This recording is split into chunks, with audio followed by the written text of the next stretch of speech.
Hello, Ryan here, aka Mac, and welcome. We have two new 4.1.1 patches for the PTU to run through. As always, a huge thank you to all of my patrons and channel members. Thank you all so much for the support, it is truly appreciated. So since my last video covering Star Citizen 4.1.1's progress, there have been two new patches, each one bringing new updates, changes, and bug fixes. Now for the first of the two patches, which dropped around midnight on Tuesday morning, this patch brought two new features for testing focus, being the new Wikullo rewards and the Vault SMG. And for gameplay, they actually removed the Ace pilot from the ambush style missions. Not sure why. Could be because it wasn't working properly, or it was bugged, or it could be that it was just too difficult. I don't know. Now for ships and vehicles, they have added scale options for ship weapon recoil. I don't know if that means options for us to change the camera shake, or if it's to do with how much recoil a ship weapon can have on their end that they can tweak. I didn't even know ship weapons had recoil, but if it is just for camera shake, I guess everyone would likely turn it down. They have also swapped the top Polaris turrets to staggered fire by default, and improved the muzzle effects of all Polaris turrets as well. So again, continuing to tweak and tune the Polaris. There is a lot more of that in the second patch as well. Now for weapons and items, they have now included the Vault Quartz SMG.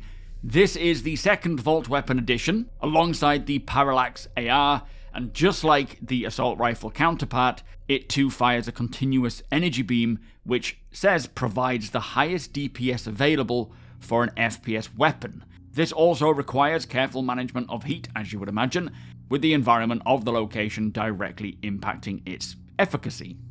And both of these Vault weapons can currently only be found at Hathor's outposts or their space stations, but I'm sure as time goes on they will be found elsewhere, and of course craftable when we have crafting. Now for potential bug fixes with this first build, there are 8 in total, one of which states quantum travel not aligning and spooling to the target destination, although it is a blocker currently on the latest patch notes, so this clearly wasn't fixed. There is a fix for the Polaris shields to give it a non-systemic larger shield health. Marok corpses should now despawn appropriately, and a few more, all of which are related to either new missions or content in this current patch. Plus 2 server crash fixes. Now for the most recent 4.1.1 patch, this patch brought the Fleet Week hauls into testing focus, but due to a recurring crash, they were disabled for the time being. Likelihood is they will return in the next build, hopefully tonight with a fix for it. And as of the latest patch, there are only a few more features left to be brought in for testing focus, being the 4 different mission types that have been refactored to work with server meshing, which include the Comare hack and repair missions, the animal missions, which I assume are referring to the culling jobs, multi-location courier missions, which I believe are these standard 1/8 SEU boxes missions that have you travelling around the verse a little bit, and PvP bounties. Plus NPC comm calls, dialogue additions and improvements, which will continue to push the narrative storylines. There is also this redacted feature yet to be revealed, but my guess is it's referring to the ongoing narrative storyline for the Freedom Fighters, which could include these sort of gang scripts being the physical credits, as we heard during Star Citizen Live recently. That's just my opinion, we will have to wait and see. Now for new features and gameplay updates with this second patch, for locations, as mentioned, the Fleet Week halls were opened, which is set to take place at Area 18's Bevik Convention Centre, which will kick off on the 15th of May. Again, they were closed due to a crash, but they also took the opportunity to open up the Aegis Idris tour, which is docked at the top of the ArcCorp Tower.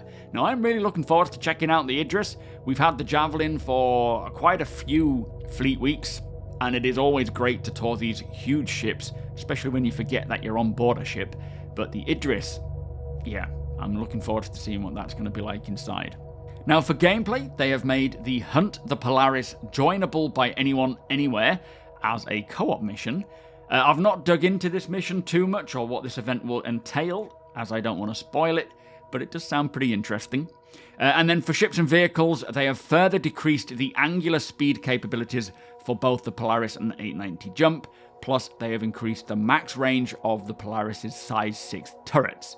Now, there has been a lot of tweaks to the Polaris in many areas, from flight ability, weapons, components, definitely refining it more and balancing it more to fit within its role, but I'm sure there is plenty more to come. And I suspect that this Hunt the Polaris might be a great test case for refining the Polaris further, as I'm sure a lot of players are turning up with Polaris to fight a Polaris. Quite a sight, I'm sure. Now, in bug fixes, there are 13 new potential bug fixes, including the HUD not correctly filtering quantum travel markers after setting a route, and quantum traveling away and back again breaks AI hostility logic, keeping the Polaris passive for easy boarding.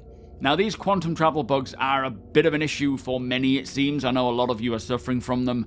Hopefully they can get them all resolved as soon as possible, and they will no longer get in the way. Now, ground vehicles that had the revised physics should no longer suffer excessive vibrations at low speeds or when stationary.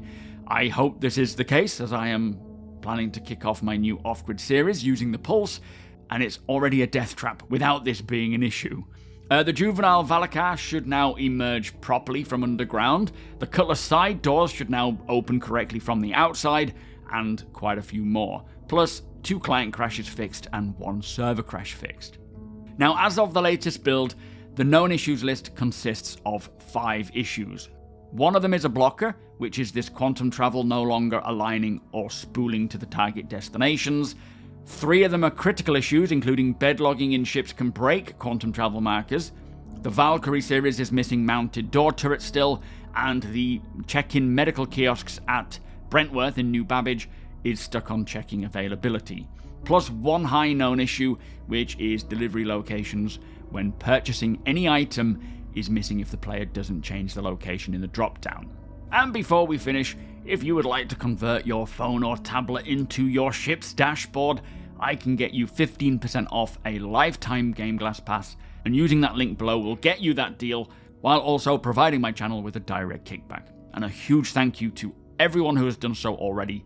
It is very much appreciated. Do let me know how you're getting on with it. But there you go. Those are the latest 2 patches for Star Citizen 4.1.1's PTU. It is coming along very well. Hopefully they can get all these remaining known issues fixed as soon as possible and get this out to live. I still personally feel like this will go live by the end of the week, with a 4.1.2 patch being brought into the PTU for the Invictus patch, but they could ultimately keep 4.1.1 as the Invictus patch. I personally don't think so, but it is what it is. We will see what happens. Anyway, with that said, if you do enjoy my videos, please do consider subscribing and helping the channel to grow. Also, if you want to watch something a little different, do check out my second YouTube channel, which is dedicated to all things camping. A new wild camping video has just gone out, so do check it out if you are interested in that kind of thing. Come and hang out over at twitch.tv/SuperMacBrother, or here live on YouTube at the same time. You're all more than welcome to hang out, to join in, to chat, to ask your questions. Hit the thumbs up if you don't mind, it does the channel a big favour, and tick that notification bell if you would like to be notified when my videos go live. Again, a huge thank you to my patrons and channel members. Cannot do this without you guys, so thank you for the support. Thank you for watching, and I'll see you in the next one.